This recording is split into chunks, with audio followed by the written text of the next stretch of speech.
It has been said that the Stoic philosophy first showed its real value when it passed from Greece to Rome. The doctrines of Zeno and his successors were well suited to the gravity and practical good sense of the Romans, and even in the Republican period we have an example of a man, M. Cato Utensis, who lived the life of a Stoic and died consistently with the opinions which he professed. He was a man, says Cicero, who embraced the Stoic philosophy from conviction, not for the purpose of vain discussion, as most did, but in order to conform his life to the Stoic precepts. In the wretched times from the death of Augustus to the murder of Domitian, there was nothing but the Stoic philosophy which could console and support the followers of the old religion under imperial tyranny and amidst universal corruption. There were even then noble minds that could dare and endure, sustained by a good conscience and an elevated idea of the purposes of man's existence. Such were Paetus Thrace, Helvidius Priscus, Cornutus, C. Musonius Rufus, and the poets Persius and Juvenal, whose energetic language and manly thoughts may be as instructive to us now as they might have been to their contemporaries. Persius died under Nero's bloody reign, but Juvenal had the good fortune to survive the tyrant Domitian and to see the better times of Nerva, Trajan, and Hadrian. His best precepts are derived from the Stoic school, and they are enforced in his finest verses by the unrivaled vigor of the Latin language. The best two expounders of the later Stoical philosophy were a Greek slave and a Roman emperor. Epictetus, a Phrygian Greek, was brought to Rome, we know not how, but he was there the slave and afterwards the freedman of an unworthy master, Epaphroditus by name, himself a freedman and a favorite of Nero. Epictetus may have been a hearer of C. Musonius Rufus while he was still a slave, but he could hardly have been a teacher before he was made free. He was one of the philosophers whom Domitian's order banished from Rome. He retired to Nicopolis in Epirus, and he may have died there. Like other great teachers, he wrote nothing, and we are indebted to his grateful pupil, Arrian, for what we have of Epictetus's discourses. Arrian wrote 8 books of the discourses of Epictetus, of which only 4 remain, and some fragments. We also have from Arrian's hand the small Enchiridion, or manual of the chief precepts of Epictetus. This is a valuable commentary on the Enchiridion by Simplicius, who lived in the time of the Emperor Justinian. Antoninus, in his first book, in which he gratefully commemorates his obligations to his teachers, says that he was made acquainted by Junius Rusticus with the discourses of Epictetus, whom he mentions also in other passages. Indeed, the doctrines of Epictetus and Antoninus are the same, and Epictetus is the best authority for the explanation of the philosophical language of Antoninus and the exposition of his opinions. But the method of the two philosophers is entirely different. Epictetus addressed himself to his hearers in a continuous discourse and in a familiar and simple manner. Antoninus wrote down his reflections for his own use only, in short, unconnected paragraphs, which are often obscure. The Stoics made 3 divisions of philosophy: physic, ethic, and logic. This division, we are told by Diogenes, was made by Zeno of Citium, the founder of the Stoic sect, and by Chrysippus. But these philosophers placed the 3 divisions in the following order: logic, physic, ethic. It appears, however, that this division was made before Zeno's time and acknowledged by Plato, as Cicero remarks.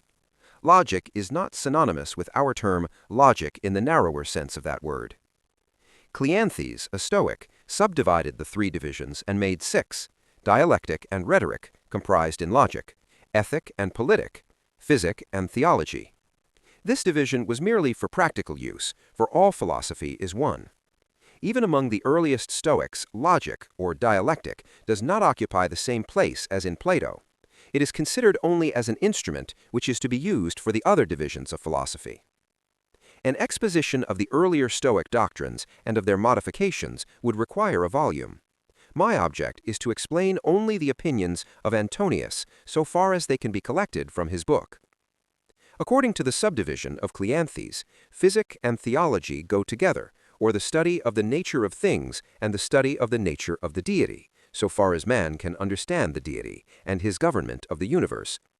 This division or subdivision is not formally adopted by Antonius, for, as already observed, there is no method in his book, but it is virtually contained in it.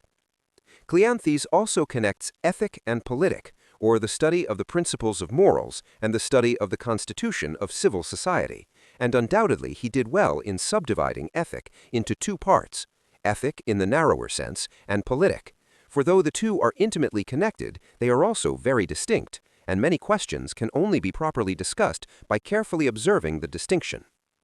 Antonius does not treat of politic. His subject is ethic, and ethic in its practical application to his own conduct in life as a man and as a governor.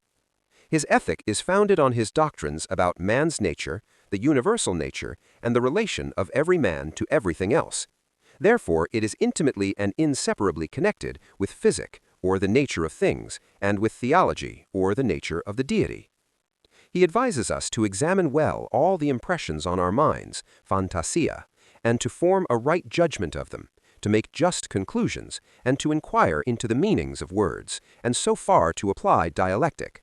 But he has no attempt at any exposition of dialectic, and his philosophy, in substance, is purely moral and practical. He says, constantly, and if it be possible on the occasion of every impression on the soul, apply to it the principles of physic, of ethic, and of dialectic, which is only another way of telling us to examine the impression in every possible way. In another passage he says, to the aids which have been mentioned, let this one still be added. Make for yourself a definition or description of the object, to phantastan, which is presented to you, so as to see distinctly what kind of a thing it is in its substance, in its nudity, in its complete entirety, and tell yourself its proper name and the names of the things of which it has been compounded, and into which it will be resolved. Such an examination implies a use of dialectic, which Antonius accordingly employed as a means towards establishing his physical, theological, and ethical principles. There are several expositions of the physical, theological, and ethical principles which are contained in the work of Antoninus, and more expositions than I have read. Ritter, Geschichte der Philosophie, 4, 241, after explaining the doctrines of Epictetus, treats very briefly and insufficiently those of Antoninus, but he refers to a short essay in which the work is done better.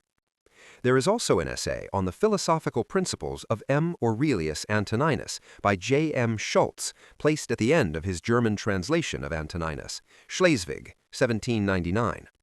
With the assistance of these two useful essays and his own diligent study, a man may form a sufficient notion of the principles of Antoninus, but he will find it more difficult to expound them to others. Besides the want of arrangement in the original and connection among the numerous paragraphs, the corruption of the text, the obscurity of the language and the style, and sometimes, perhaps, the confusion in the writer's own ideas, besides all this, there is occasionally an apparent contradiction in the emperor's thoughts, as if his principles were sometimes unsettled, as if doubt sometimes clouded his mind. A man who leads a life of tranquility and reflection, who is not disturbed at home and meddles not with the affairs of the world, may keep his mind at ease and his thoughts in one even course. But such a man has not been tried. All his ethical philosophy and his passive virtue might turn out to be idle words if he were exposed to the rude realities of human existence. Fine thoughts and moral dissertations from men who have not worked and suffered may be read, but they will be forgotten. No religion, no ethical philosophy is worth anything if the teacher has not lived the life of an apostle and been ready to die the death of a martyr.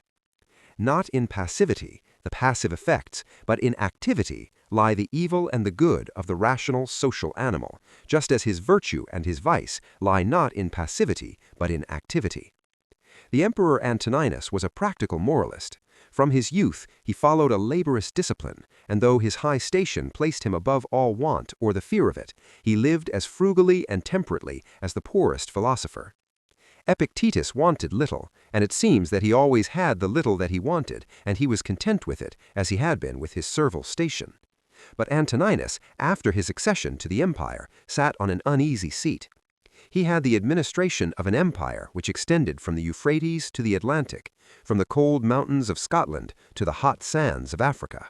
And we may imagine, though we cannot know it by experience, what must be the trials, the troubles, the anxiety, and the sorrows of him who has the world's business on his hands, with the wish to do the best that he can, and the certain knowledge that he can do very little of the good that he wishes. In the midst of war, pestilence, conspiracy, general corruption, and with the weight of so unwieldy an empire upon him, we may easily comprehend that Antoninus often needed all his fortitude to support him. The best and the bravest men have moments of doubt and of weakness, but if they are the best and the bravest, they rise again from their depression by recurring to first principles, as Antoninus does. The emperor says that life is smoke, a vapor, and St. James in his epistle is of the same mind, that the world is full of envious, jealous, malignant people, and a man might be well content to get out of it. He has doubts, perhaps, sometimes even about that to which he holds most firmly. There are only a few passages of this kind, but they are evidence of the struggles which even the noblest of the sons of men had to maintain against the hard realities of his daily life.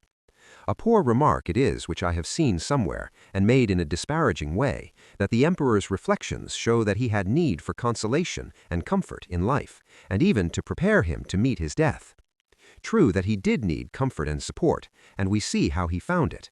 He constantly recurs to his fundamental principle that the universe is wisely ordered, that every man is a part of it and must conform to that order which he cannot change, that whatever the deity has done, good, that all mankind are a man's brethren, that he must love and cherish them and try to make them better, even those who would do him harm. This is his conclusion. 2:17. What then is that which is able to conduct a man? One thing and only one: philosophy.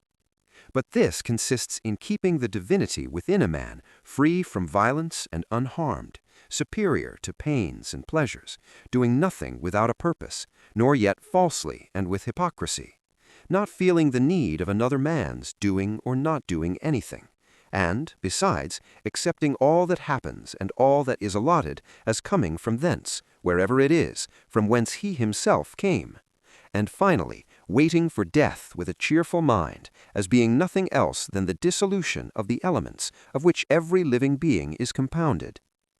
But if there is no harm to the elements themselves in each continually changing into another, why should a man have any apprehension about the change and dissolution of all the elements, himself? For it is according to nature, and nothing is evil that is according to nature. The physic of Antoninus is the knowledge of the nature of the universe, of its government, and of the relation of man's nature to both.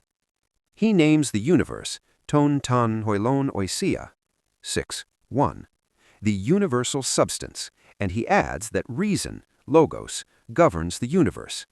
He also, 6:9, uses the terms universal nature or nature of the universe.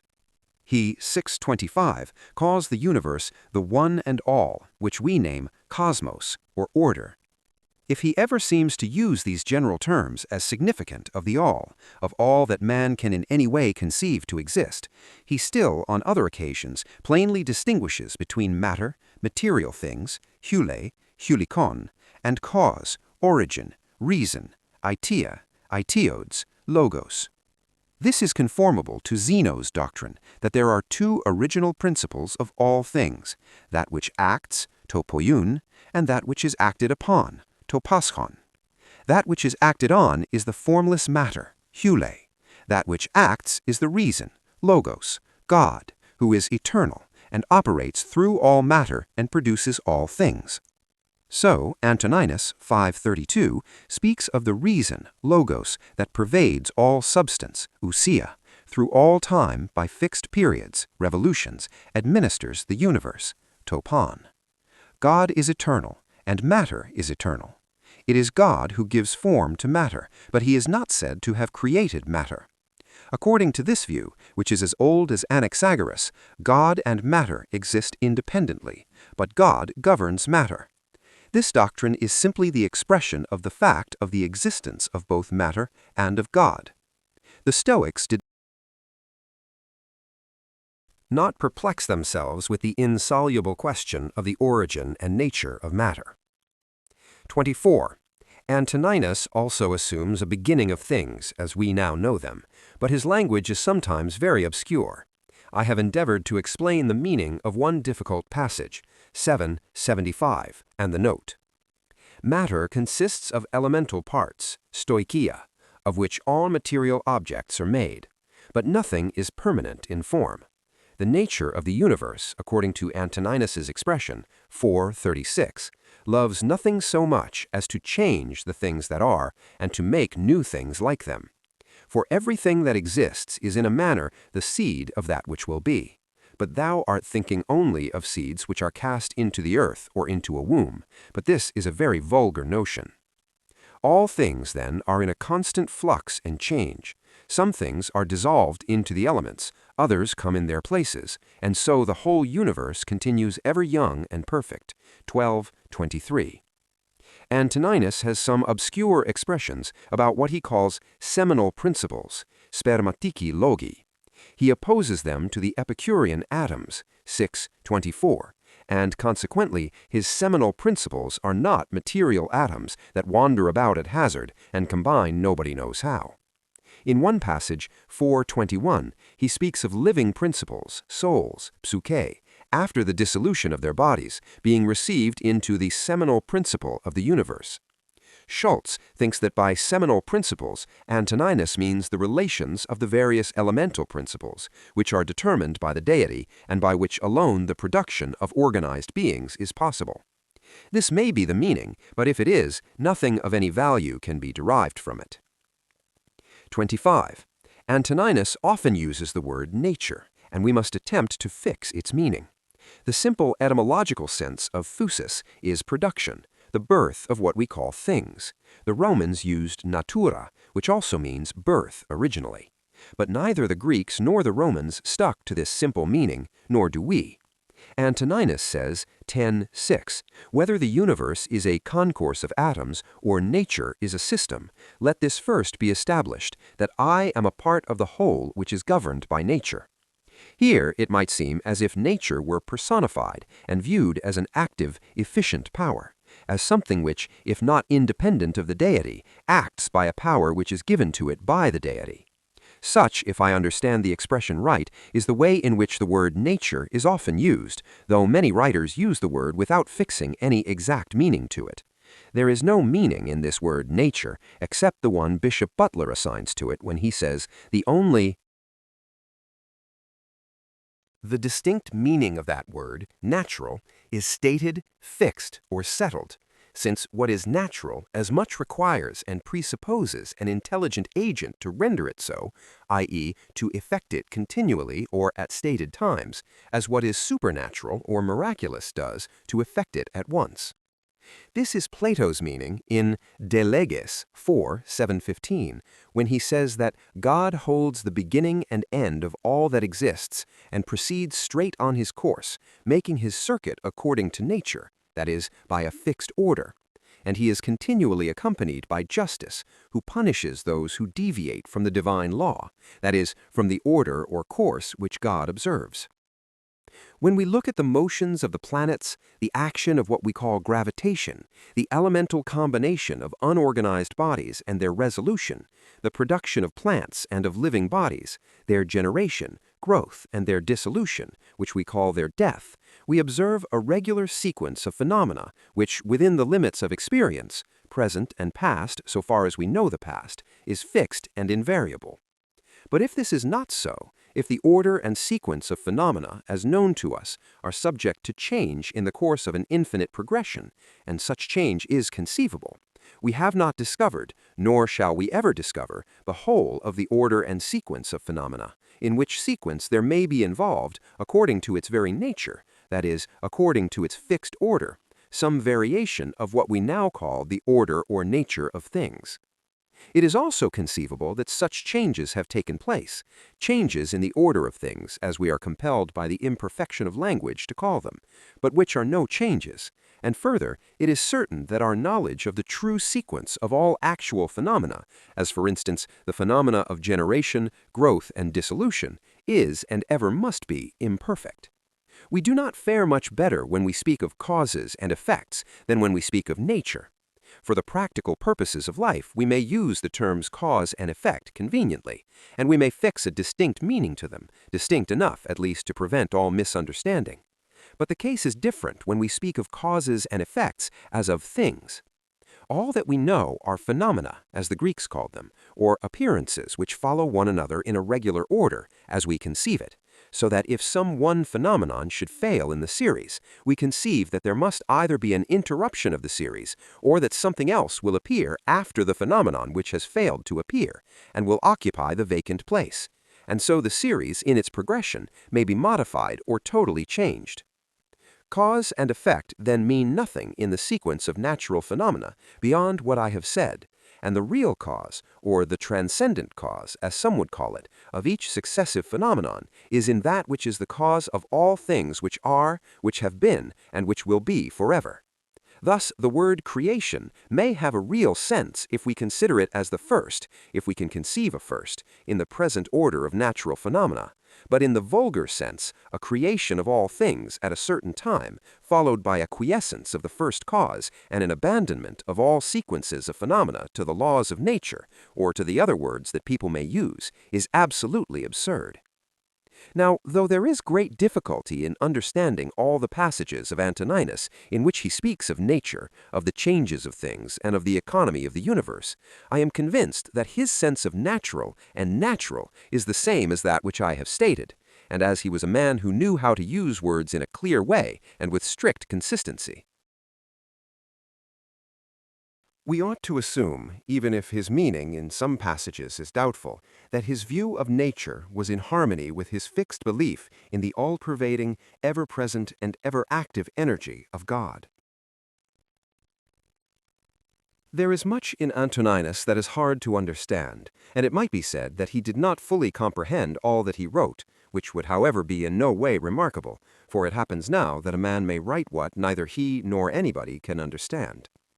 Antoninus tells us in 12:10 to look at things and see what they are, resolving them into the material, hule, the causal, aition, and the relation, anaphora, or the purpose, by which he seems to mean something in the nature of what we call effect or end. The word cause, aitia, is the difficulty. There is the same word in the Sanskrit, hetu, and the subtle philosophers of India and of Greece, and the less subtle philosophers of modern times, have all used this word or an equivalent word in a vague way.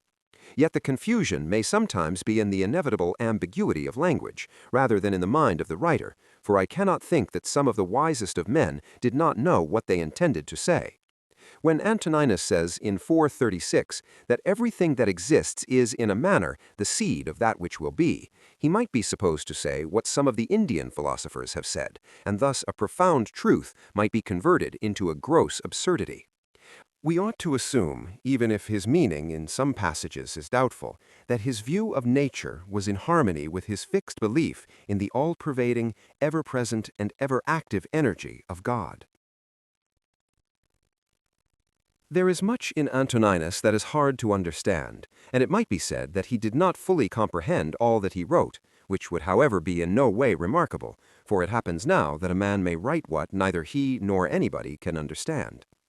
Antoninus tells us in 12:10 to look at things and see what they are, resolving them into the material, hule, the causal, aition, and the relation, anaphora, or the purpose, by which he seems to mean something in the nature of what we call effect or end. The word cause, aitia, is the difficulty. There is the same word in the Sanskrit, hetu, and the subtle philosophers of India and of Greece, and the less subtle philosophers of modern times, have all used this word or an equivalent word in a vague way. Yet the confusion may sometimes be in the inevitable ambiguity of language, rather than in the mind of the writer, for I cannot think that some of the wisest of men did not know what they intended to say. When Antoninus says in 436 that everything that exists is in a manner the seed of that which will be, he might be supposed to say what some of the Indian philosophers have said, and thus a profound truth might be converted into a gross absurdity. But he says in a manner, and in a manner he said true, and in another manner, if you misunderstand his meaning, he said false.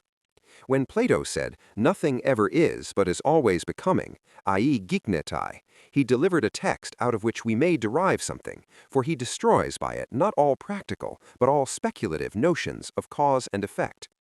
The whole series of things as they appear to us must be contemplated in time, that is, in succession, and we conceive or suppose intervals between one state of things and another state of things, so that there is priority and sequence and interval and being and a ceasing to be and beginning and ending.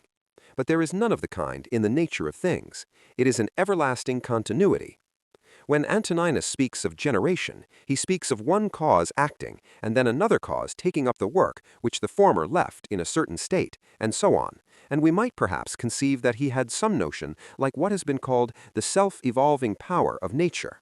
A fine phrase indeed, the full import of which I believe that the writer of it did not see, and thus he laid himself open to the imputation of being a follower of one of the Hindu sects, which makes all things come by evolution out of nature, or matter, or out of something that takes the place of deity, but is not deity. I would have all men think as they please, or as they can, and I only claim the freedom which I give. When a man writes something, we may fairly try to find out all that his words must mean, even if the result is that they mean what he did not mean, and if we find this contradiction, it is not our fault, but his misfortune. Now Antoninus is perhaps somewhat in this condition in what he says in 12:10, though he speaks at the end of the paragraph of the power that acts, unseen by the eyes, but still no less clearly. But whether in this passage, 12:10, he means that the power is conceived to be in the different successive causes, iti, or in something else, nobody can tell. From other passages, however, I do collect that his notion of the phenomena of the universe is what I have stated. The deity works unseen, if we may use such language, and perhaps I may, as Job did, or he who wrote the book of Job. In him we live and move and are, said St. Paul to the Athenians, and to show his hearers that this was no new doctrine, he quoted the Greek poets. One of these poets was the Stoic Cleanthes, whose noble hymn to Zeus, or God, is an elevated expression of devotion and philosophy. It deprives nature of her power and puts her under the immediate government of the deity. Thee all this heaven, which whirls around the earth, obeys and willing, follows where you leadest. Without thee, God, nothing is done on earth, nor in the ethereal realms, nor in the sea, save what the wicked through their folly do. Antoninus' conviction of the existence of a divine power and government was founded on his perception of the order of the universe. Like Socrates, Xenophon, memorable, 4, 3, 13, etc. He says that though we cannot see the forms of divine powers, we know that they exist because we see their works. To those who ask, "Where hast thou seen the gods?" or "How dost thou comprehend that they exist, and so worshipest them?" I answer in the first place that they may be seen even with the eyes. In the second place, neither have I seen mine own soul, and yet I honor it. Thus then, with respect to the gods, from what I constantly experience of their power, from this I comprehend that they exist, and I venerate them. 12:28. And the note. Compare Aristotle, De Mondo, c. 6, Xenophon, memorable, 1, 4, 9, Cicero, Tusculan, 1, 28, 29, St. Paul's Epistle to the Romans, 1, 19, 20, and Montaigne's Apology for Raymond de Sebond, 2, c. 12. This is a very old argument, which has always had great weight with most people, and has appeared sufficient. It does not acquire the least additional strength by being developed in a learned treatise. It is as intelligible in its simple enunciation as it can be.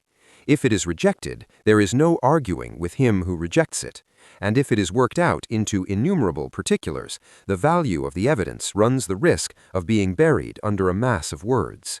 Man, being conscious that he is a spiritual power, or that he has such a power, in whatever way he conceives that he has it, for I wish simply to state a fact, from this power which he has in himself, he is led, as Antoninus says, to believe that there is a greater power, which, as the old Stoics tell us, pervades the whole universe, as the intellect, nous, pervades man. Compare Epictetus's Discourses, 1:14, and Voltaire à Madame Necker, volume 67, edition Lequien. God exists then, but what do we know of his nature? Antoninus says that the soul of man is an efflux from the divinity. We have bodies like animals, but we have reason, intelligence as the gods. Animals have life, psi, and what we call instincts or natural principles of action. But the rational animal, man, alone has a rational, intelligent soul, psi, loci, no era. Antoninus insists on this continually. God is in man, and so we must constantly attend to the divinity within us, for it is only in this way that we can have any knowledge of the nature of God.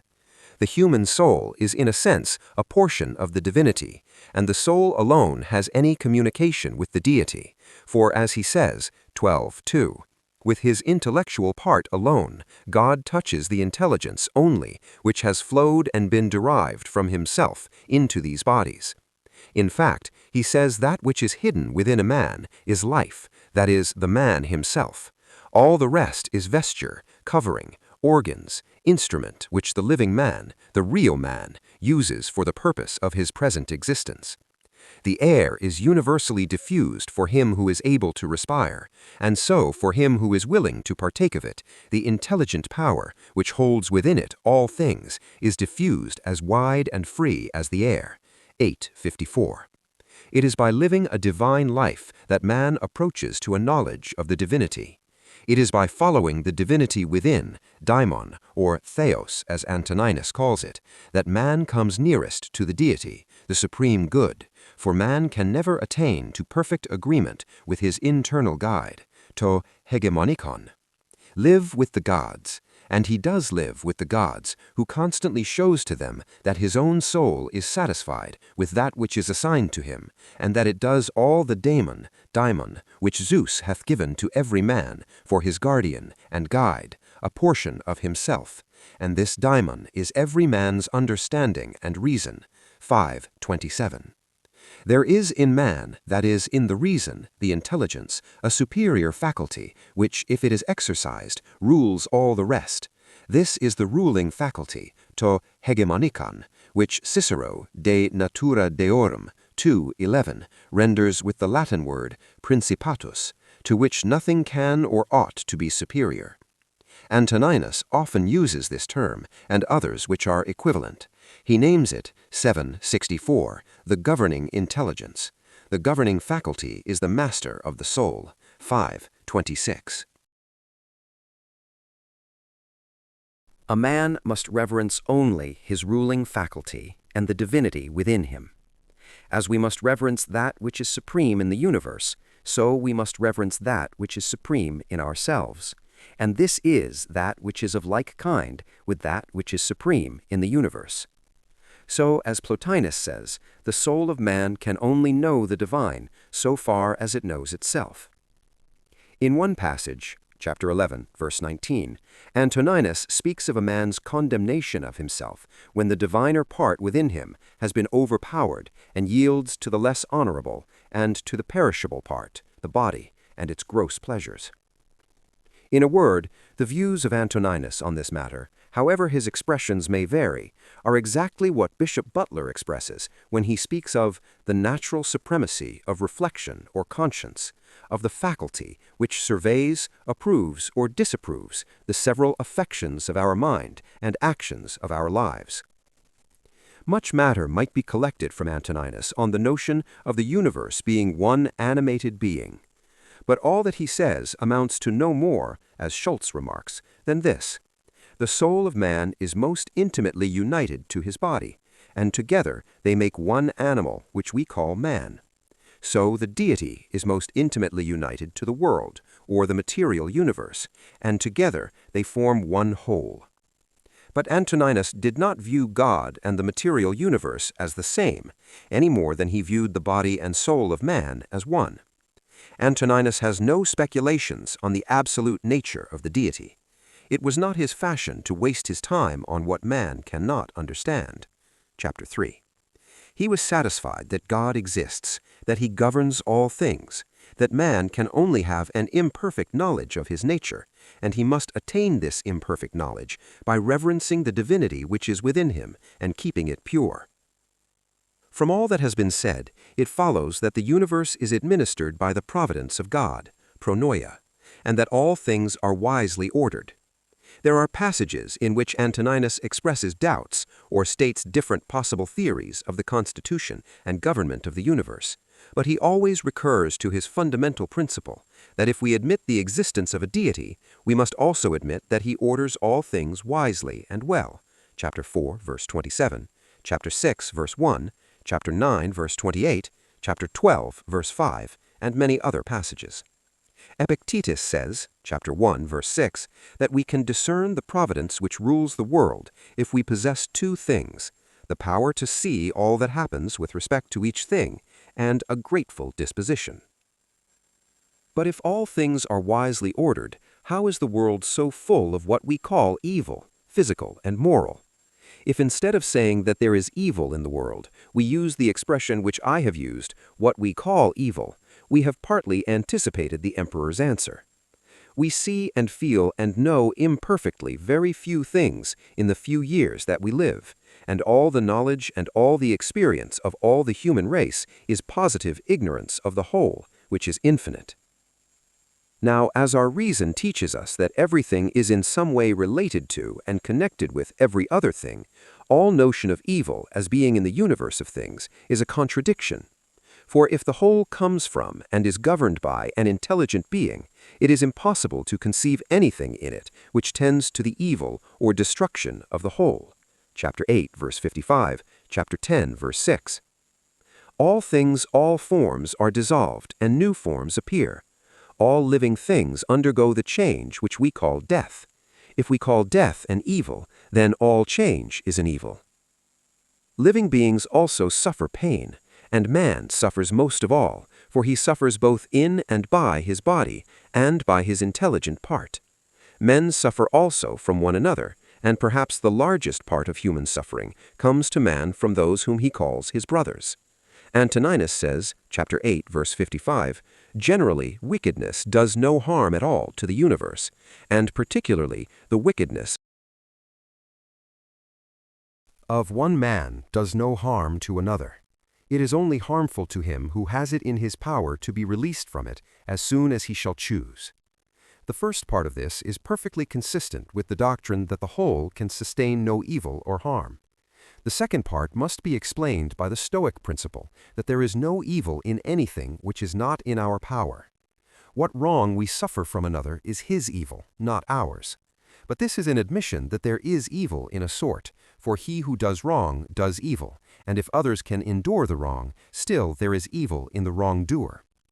Antoninus 11:18 gives many excellent precepts with respect to wrongs and injuries, and his precepts are practical.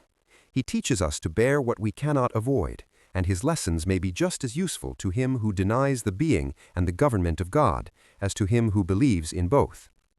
There is no direct answer in Antoninus to the objections which may be made to the existence and providence of God because of the moral disorder and suffering which are in the world, except this answer which he makes in reply to the supposition that even the best men may be extinguished by death. He says, if it is so, we may be sure that if it ought to have been otherwise, the gods would have ordered it otherwise. 12:5. His conviction of the wisdom which we may observe in the government of the world is too strong to be disturbed by any apparent irregularities in the order of things.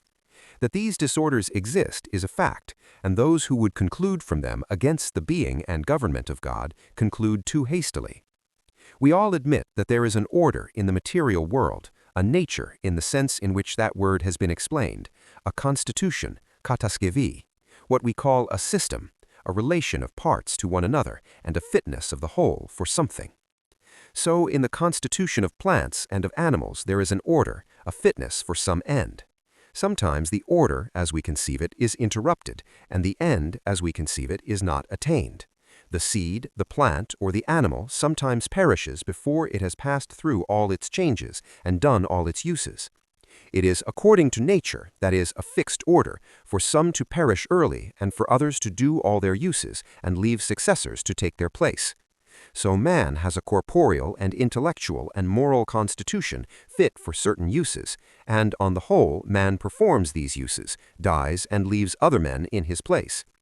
So society exists, and a social state is manifestly the natural state of man, the state for which his nature fits him, and society, amidst innumerable irregularities and disorders, still subsists, and perhaps we may say that the history of the past and our present knowledge give us a reasonable hope that its disorders will diminish, and that order, its governing principle, may be more firmly established.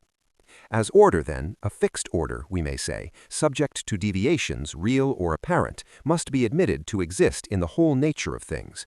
That which we call disorder or evil, as it seems to us, does not in any way alter the fact of the general constitution of things having a nature or fixed order.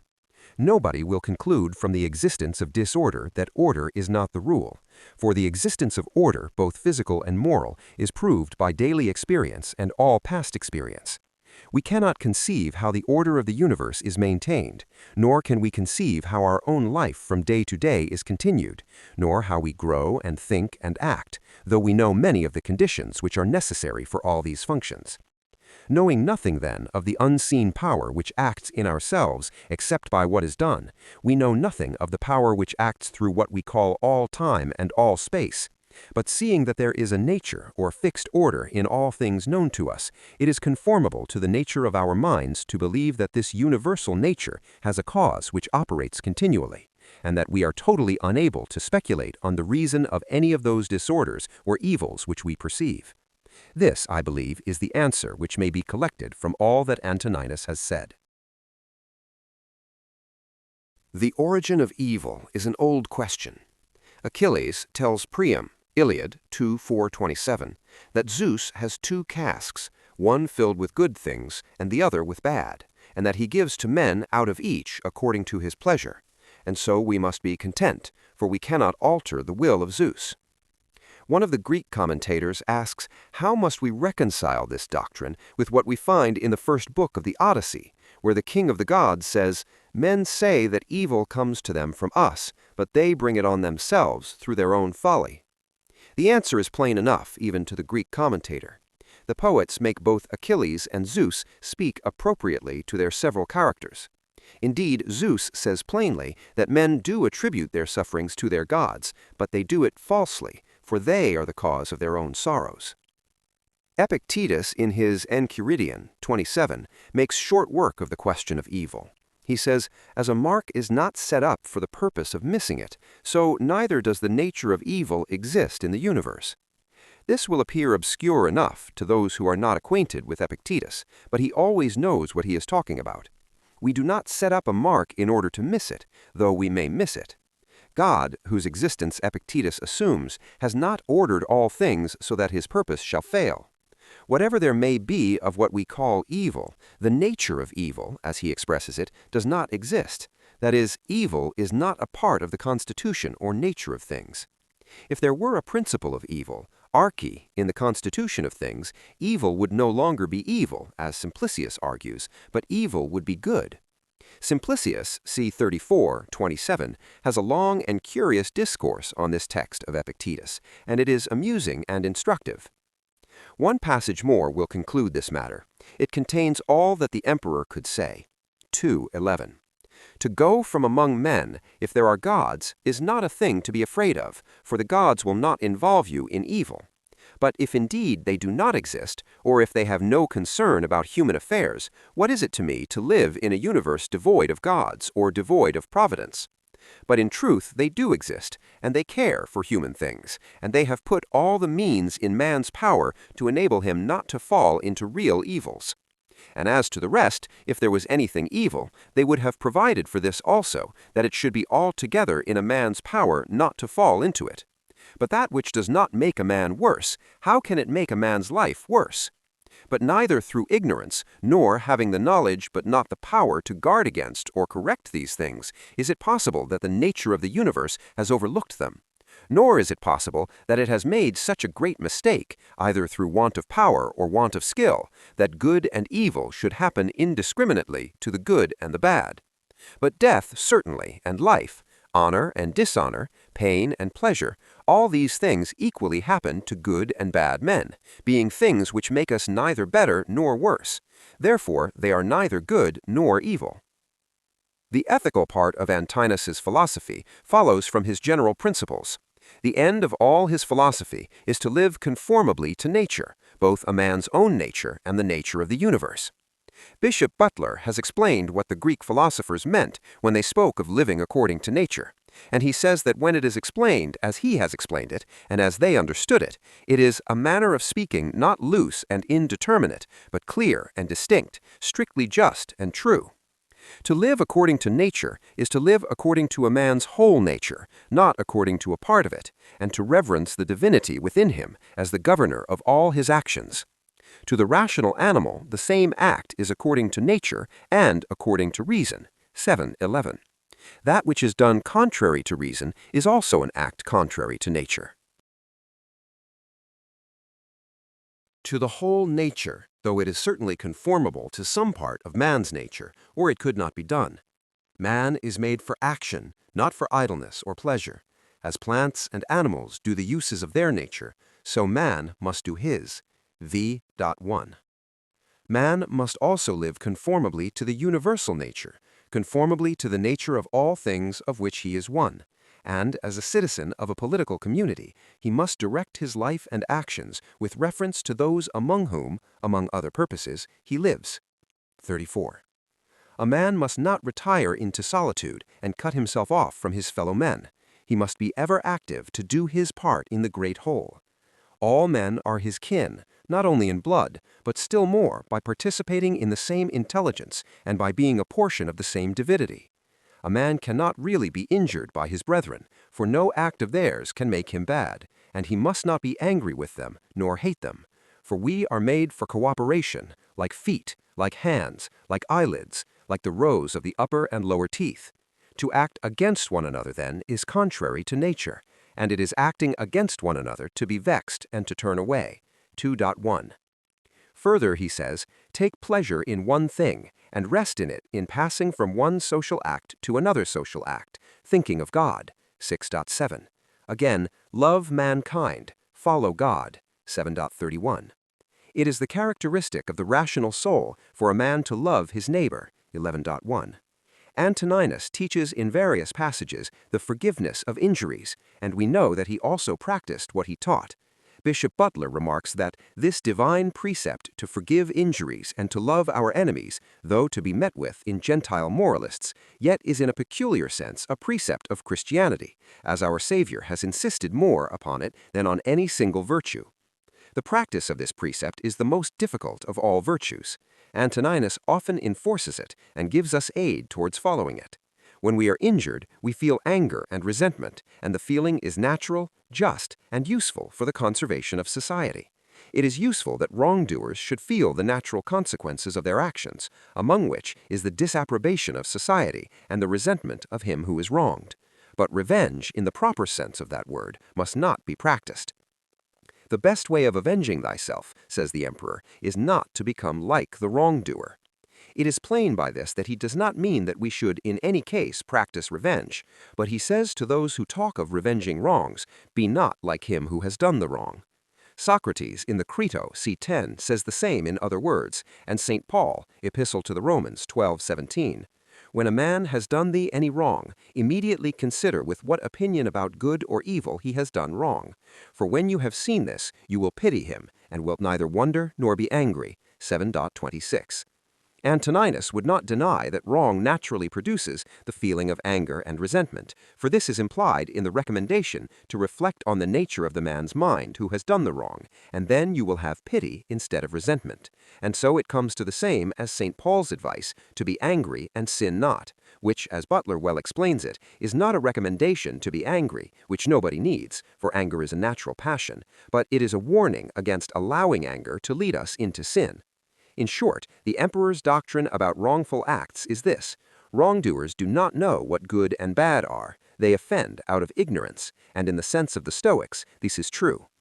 Though this kind of ignorance will never be admitted as a legal excuse, and ought not to be admitted as a full excuse in any way by society, there may be grievous injuries, such as it is in a man's power to forgive without harm to society, and if he forgives because he sees that his enemies know not what they do, he is acting in the spirit of the sublime prayer, Father, forgive them, for they know not what they do. The emperor's moral philosophy was not a feeble, narrow system which teaches a man to look directly to his own happiness, though a man's happiness or tranquility is indirectly promoted by living as he ought to do. A man must live conformably to the universal nature. Which means, as the emperor explains it in many passages, that a man's actions must be conformable to his true relations to all other human beings, both as a citizen of a political community and as a member of the whole human family. This implies, and he often expresses it in the most forcible language, that a man's words and actions, so far as they affect others, must be measured by a fixed rule, which is their consistency with the conservation and the interests of the particular society of which he is a member and of the whole human race. To live conformably to such a rule, a man must use his rational faculties in order to discern clearly the consequences and full effect of all his actions and of the actions of others. He must not live a life of contemplation and reflection only, though he must often retire within himself to calm and purify his soul by thought. A man should have an object or purpose in life, that he may direct all his energies to it. Of course, a good object. 2.7. He who has not one object or purpose of life cannot be one and the same all through his life. 11.21. Bacon has a remark to the same effect on the best means of reducing of the mind unto virtue and good estate, which is the electing and propounding unto a man's self good and virtuous ends of his life, such as may be in a reasonable sort within his compass to attain. He is a happy man who has been wise enough to do this when he was young and has had the opportunities, but the emperor, seeing well that a man cannot always be so wise in his youth, encourages himself to do it when he can, and not to let life slip away before he has begun. He who can propose to himself good and virtuous ends of life and be true to them cannot fail to live conformably to his own interest and the universal interest, for in the nature of things they are one. If a thing is not good for the hive, it is not good for the bee. 6.54. One passage may end this matter. If the gods have determined about me and about the things which must happen to me, they have determined well, for it is not easy even to imagine a deity without forethought. And as to doing me harm, why should they have any desire towards that? For what advantage would result from this, or to the whole, which is the special object of their providence? But if they have not determined about me individually, they have certainly determined about the whole at least, and the things which happen by way of sequence in this general arrangement I ought to accept with pleasure and be content with them. But if they determine about nothing, which is wicked to believe, or if we do believe it, let us neither sacrifice, nor pray, nor swear by them, nor do anything else which we do as if the gods were present and lived with us. But however, if the gods determine about none of the things which concern us, I am able to determine about myself, and I can inquire about that which is useful, and that is useful to every man which is conformable to his own constitution, kataskue, and nature. But my nature is rational and social, and my city and country, so far as I am Antoninus, is Rome, but so far as I am a man, it is the world. The things then which are useful to these cities are alone useful to me. 6.44. It would be tedious, and it is not necessary, to state the emperor's opinions on all the ways in which a man may profitably use his understanding towards perfecting himself in practical virtue. The passages to this purpose are in all parts of his book, but as they are in no order or connection, a man must use the book a long time before he will find out what all is in it. A few words may be added here. If we analyze all other things, we find how insufficient they are for human life and how truly worthless many of them are. Virtue alone is indivisible, one, and perfectly satisfying. The notion of virtue cannot be considered vague or unsettled because a man may find it difficult to explain the notion fully to himself or to expound it to others in such a way as to prevent cavilling. Virtue is a whole, and no more consists of parts than man's intelligence does, and yet we speak of various intellectual faculties as a convenient way of expressing the various powers which man's intellect shows by his works. In the same way, we may speak of various virtues or parts of virtue in a practical sense, for the purpose of showing what particular virtues we ought to practice in order to the exercise of the whole of virtue, that is, as man's nature is capable of.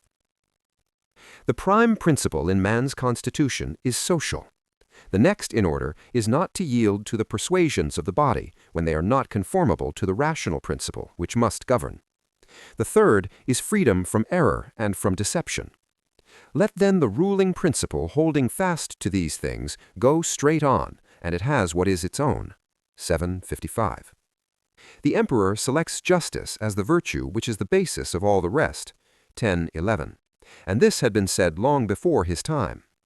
It is true that all people have some notion of what is meant by justice as a disposition of the mind, and some notion about acting in conformity to this disposition. But experience shows that men's notions about justice are confused as their actions are inconsistent with the true notion of justice. The emperor's notion of justice is clear enough, but not practical enough for all mankind. Let there be freedom from perturbations with respect to the things which come from the external cause, and let there be justice in the things done by virtue of the internal cause.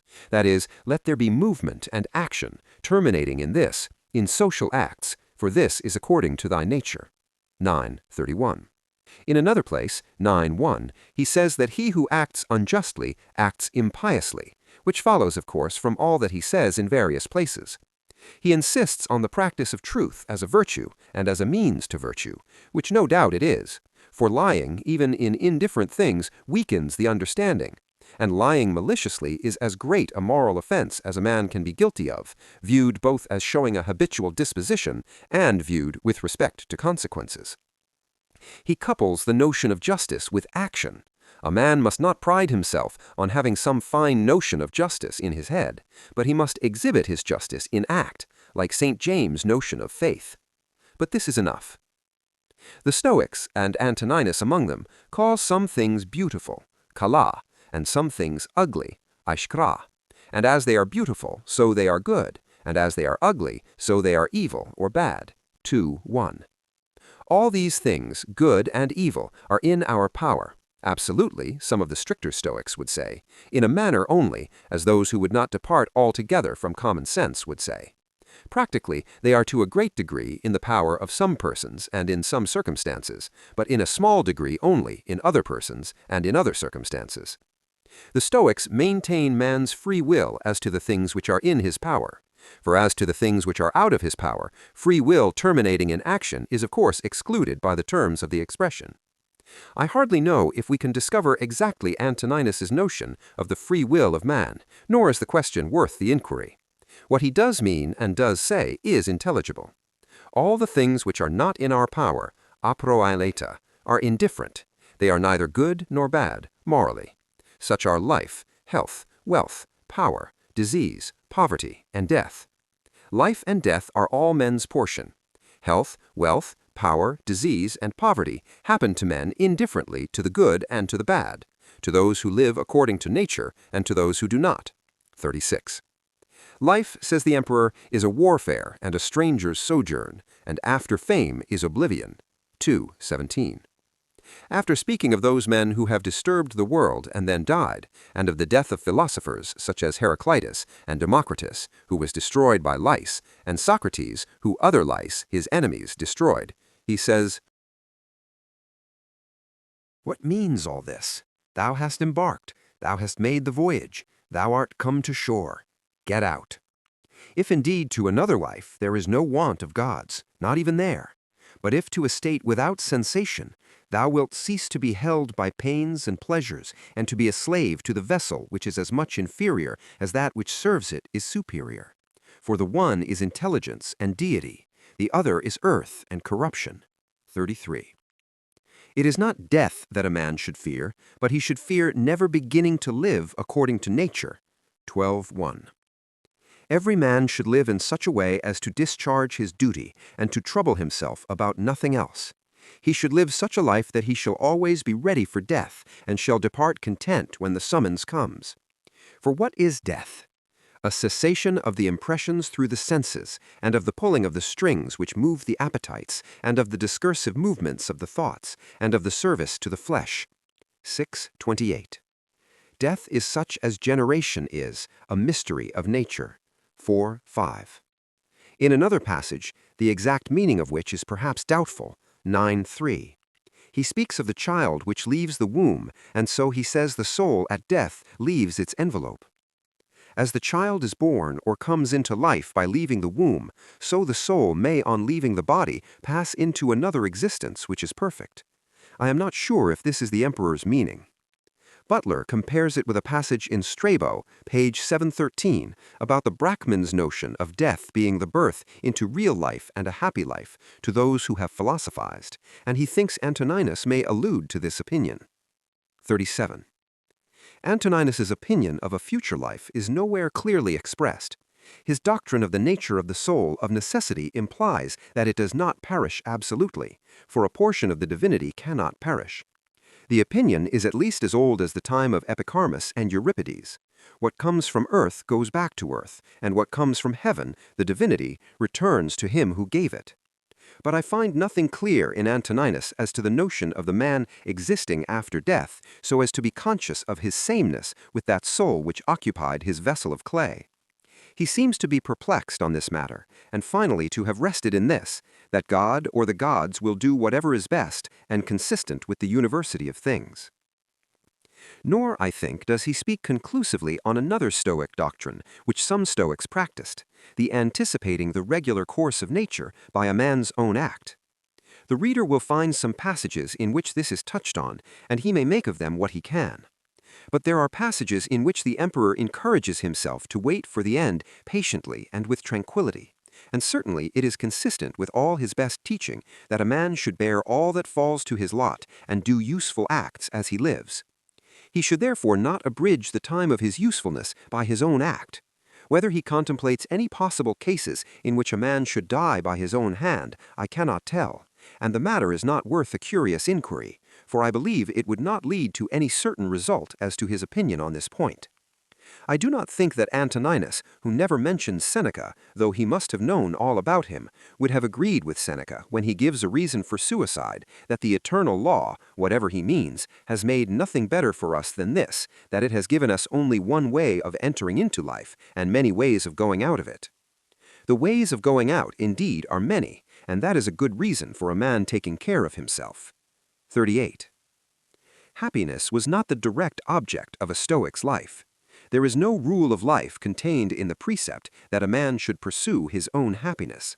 Many men think that they are seeking happiness when they are only seeking the gratification of some particular passion, the strongest that they have.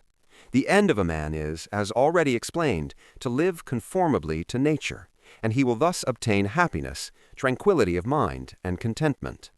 As a means of living conformably to nature, he must study the four chief virtues, each of which has its proper sphere: wisdom, or the knowledge of good and evil; justice, or the giving to every man his due; fortitude, or the enduring of labor and pain; and temperance, which is moderation in all things.